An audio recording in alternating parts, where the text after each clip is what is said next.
Di dalam hadis diriwayatkan oleh Al-Imam Al-Bukhari dan Muslim, Rasulullah menyatakan, min asyratis sa'ah an yurfa'al ilmu wa yathbutal jahlu.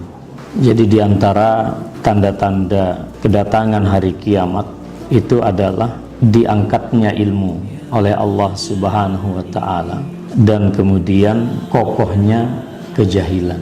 Lalu di dalam hadis Bukhari yang lain, an Syaqiqin qala kuntu ma'abdillah wa abi Musa qala an-nabiy sallallahu alaihi wasallam. Rasulullah sallallahu alaihi wasallam bersabda, inna baina yaday sa'ah la ayyaman, sesungguhnya pada masa menjelang hari kiamat terdapat hari-hari, masa yanzilu fiha al-jahl, kejahilan atau kebodohan itu turun merata dalam kehidupan manusia, wa yurfa'ul ilmu, dan ilmu itu dicabut.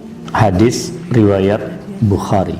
Yang ketiga, wa fi riwayatin li Muslim an Abi Hurairah radhiyallahu taala anhu qala qala Rasulullah sallallahu alaihi wasallam, Rasulullah bersabda, yataqarabuz zaman atau waktu itu terasa sangat berdekatan, cepat sekali rasanya. Wa yuqbadul ilmu itu diambil, ditahan. Wa tazharul fitan, dan fitnah itu makin tampak.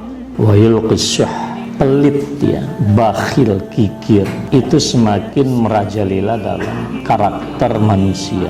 Wa yaksurul haraj, dan pembunuhan itu banyak sekali terjadi. Ini hadis riwayat Muslim. Ini ada 3 hadis, tapi yang ingin kita fokuskan ini adalah qabdul ilmi wa zuhurul jahli. Jadi hari kiamat itu diantara tanda-tandanya itu adalah ilmu itu ditahan oleh Allah, dicabut oleh Allah, dan kemudian kejahilan, kebodohan itu merajalela. Ibnu Battal rahimahullah, beliau menyatakan, ra'ainaha ayanan, kita lihat atau saksikan dengan kasat mata. Faqad naqasal ilmu itu makin hari makin berkurang. Wa zaharal jahlu, dan kebodohan, kejahilan itu merata. Tapi orang merasa pintar karena tiap hari dapat postingan di WA 10 sampai sekian puluh hadis, tapi satu pun dari hadis itu tidak menginspirasi hidup.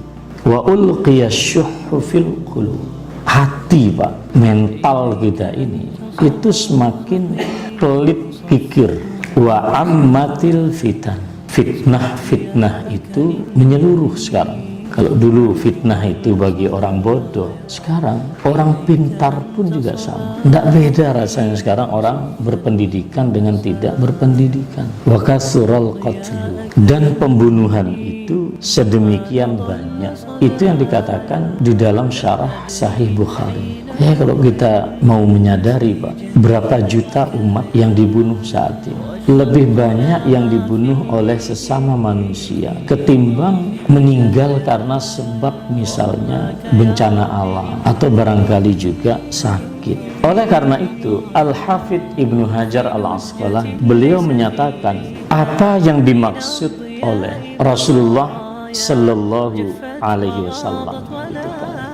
Ketika ilmu itu dicabut, maka yang terjadi itu adalah konsekuensi logis dari tercabutnya ilmu. Apa itu? Ya kejahilan. Ya memang masih tersisa, tetapi semakin kemudian jumlahnya itu sekarang. Orang alim itu kalau berdasarkan hadis ini, itu mungkin kuantitasnya itu semakin hari akan semakin berkurang. Di Muhammadiyah kita Pak, dari personalia PP sekarang Pak, itu Pak Yunhar wafat 12 itu kan tidak secara khusus mendalami persoalan agama ini. Pak Din itu risau.